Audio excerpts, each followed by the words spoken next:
Maraming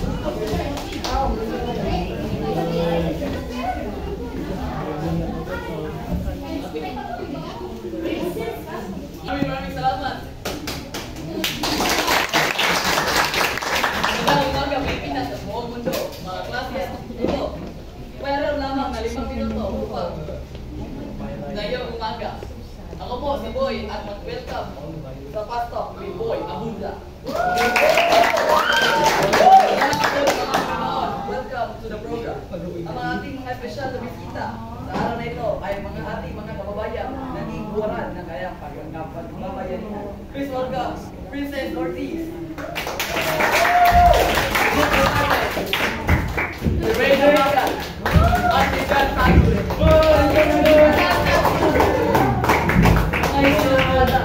Mga tauhan na nag-viral sa video na ito sa mga pagbabayanihan. Panoorin natin ang actual video.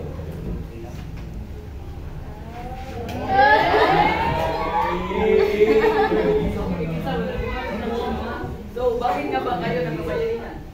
Pero pag niyan mayo, yung dahil ko, kaya yun, tulong-tulungan kami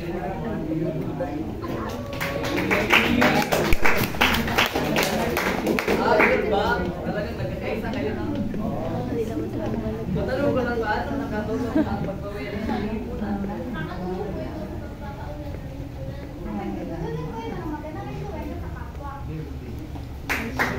Tama nga naman yan.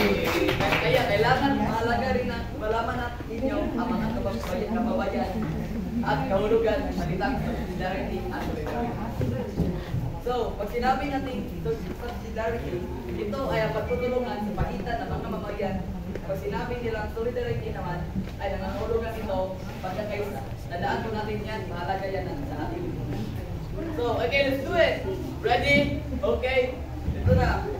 Princess, kumilitan or individual? Kasi, sariling kahit or pagtungkol? Dwayne, katarina o pagkakaisa? Pagkakaisa.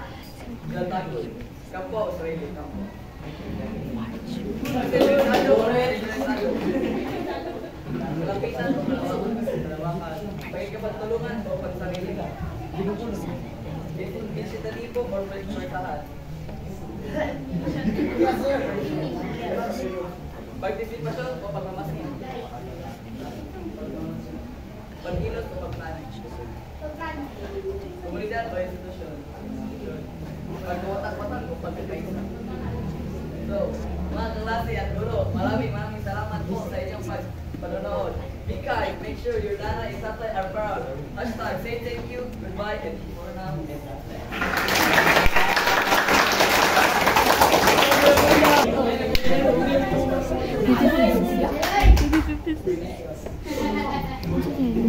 maraming salamat po.